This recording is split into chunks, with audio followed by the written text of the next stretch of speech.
Damien, because the Germans haven't played against a team who have such a good midfield. Now, there's no Torres starting for Spain tonight. Pedro comes in. He's almost a little bit sort of midfielder, come a striker as well. So, in terms of keeping the ball, I think that's going to be a problem for the Germans. What's happened to Germany in this tournament? Most people had written them off, but they've been a revelation. I'll tell you what's happened to them. They've got it absolutely right. They played with the ball for 6 months in the Bundesliga. The preparation has been fantastic. They've got a great mixture of young players, therefore young legs and old experience, and they've just come out and they've gone for teams and they've done fantastically well. Crucially, though, no Thomas Muller tonight, 4 goals in the tournament. Well, that's a little bit of a blow to them, but, you know, I'd be more worried if it was no Closer or Schweinsteiger or even somebody like Philip Lord. Muller's a blow to them, but not massive. You mentioned Torres before. I mean, what's the thinking behind leaving him out? Still struggling a bit with a knee? He's struggling, but I'm also surprised that Llorenti's not playing either, the other guy who's 6'4" and coming in done extremely well. So Pedro, I think, for Spain, reflects a little bit of different way of thinking from the coach. Terrific game in prospect, isn't it? It is, and I'll probably go for Spain, I'm afraid. Thanks, Mark. Not really surprising, that top. We might just get a game in the second half, Laura. This is the 7th time in the last 8 World Cups that Europe have had at least 3 semi-finalists. That will be mostly mainland Europe. Damien has been investigating the German and Spanish recipe for success. In Cape Town on Saturday, a song could be heard. 10 German bombers was the tune, a rump of England fans the performers. Considering Germany had just beaten Argentina 4-0, the singing was about as inappropriate as it was offensive. The desperate cry of at least a part of a nation with a drowning grip on its place in the football world. The names of these players are not found on the backs of shirts from Joburg to Japan. They're not immortalised by the street painters. They are, however, a credit to their country and its league, where salaries are half that of their English counterparts, and you pay on average just 17 euros for the privilege of watching them play. Khedira, Neuer, Ozil, Stuttgart, Schalke, Bremen. They don't win any games on paper, and unless you're a keen student of the European game, many of them were the best players you'd never heard of, until now. Is it luck? Maybe, a little. Is it planning? Absolutely, and plenty of it. The Germans worked hard to rebuild after failing along with England a decade ago. They've flirted with glory since, but never with a team like this. These are the young fruits of their labours. I think this was a process over years. Alongside older virtues of willpower, we've now added style. Another had plans of its own. For years, this was the expression Spain gave the football world. But 20 years of investment gave this nation twice the number of qualified coaches than any other in Europe, all preaching the same gospel, from nursery to new camp. We've been lucky to be in this moment of Spain's football history, and I consider this to be a privilege. While we weren't watching, the Spanish youngsters were for years cleaning up in youth tournaments. The boys have become men, and the whole world takes notice now. The glory's been a long time coming, worth the wait. Planning and building. It's not sexy, it's not exciting.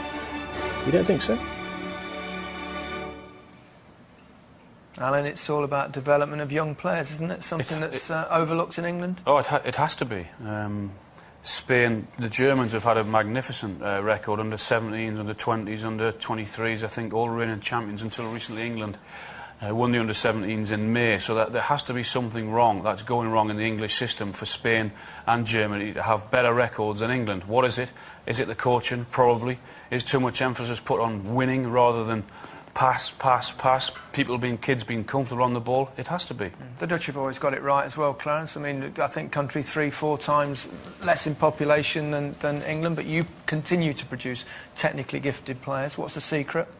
No, well, the secret is the mentality, but in the secret, the most important thing is to make them play also when they come in first team, because you can develop youth and then you're going to start buying players, and that's what happens in a lot of countries. So your best young players, you have to give them the time to grow up and to play in the first teams and to make errors and to grow through the whole process. Xavi, when I was playing in Madrid, wasn't all this good yet, but he was playing. Yeah, and he was giving him the chance to improve. And now the best midfielder in the world. Well, these two sides met in the European Championship final 2 years ago when Spain slaughtered Germany 1-0. The Germans called it death by 1,000 passes, which is a fair summary of the way the Spanish swept through the whole tournament.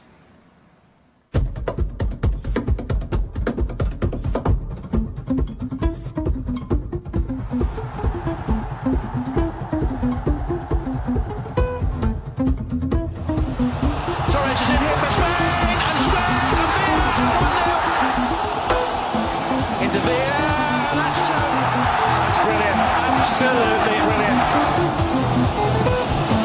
Hat-trick 3-0.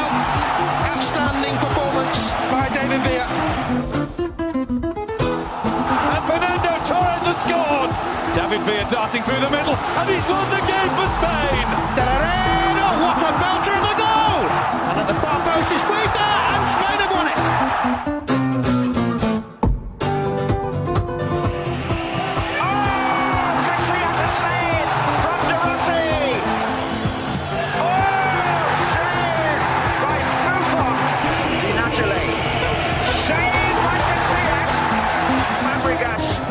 Spain in the semi-final, and he does!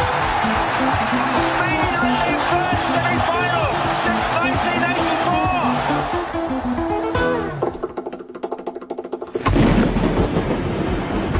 It's in! Spain lead 1-0, and it was Xavi who gets the goal. Guita onside. In 17 minutes, Spain could be through. Silva, Spain are in the final. There goes Torres. Oh, it's there! Wild celebrations from the Spanish supporters. Torres has done it for them tonight. And there it is! Spain are European champions!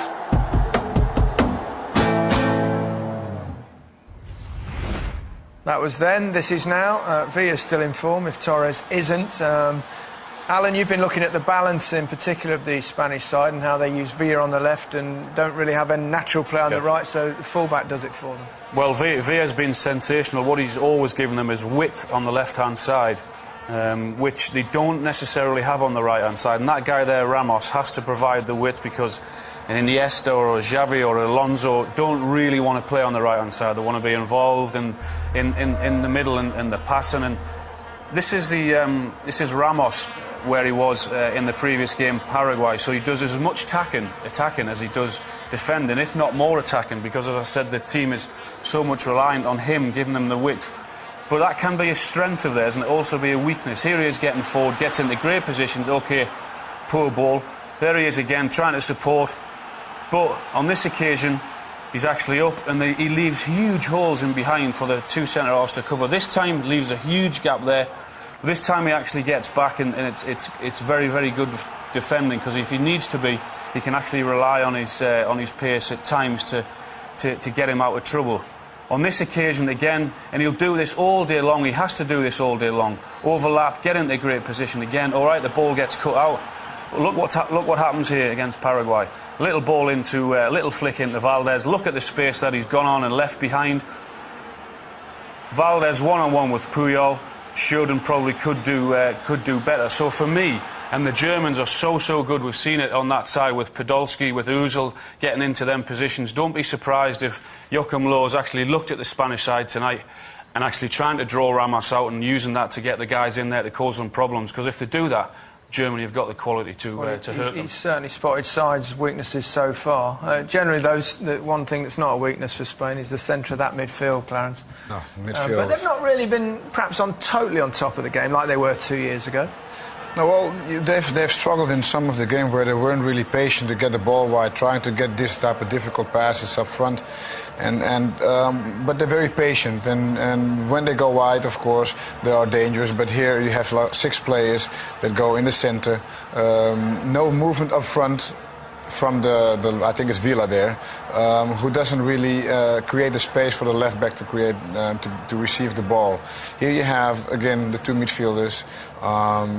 Moving around, this is what they do best, getting the ball from one side to the other, and then Iniesta tries a 1-2 here, but it was not in a lot of the matches the Spain that we know, really patient, getting the ball wide, and getting the ball to their most skillful players.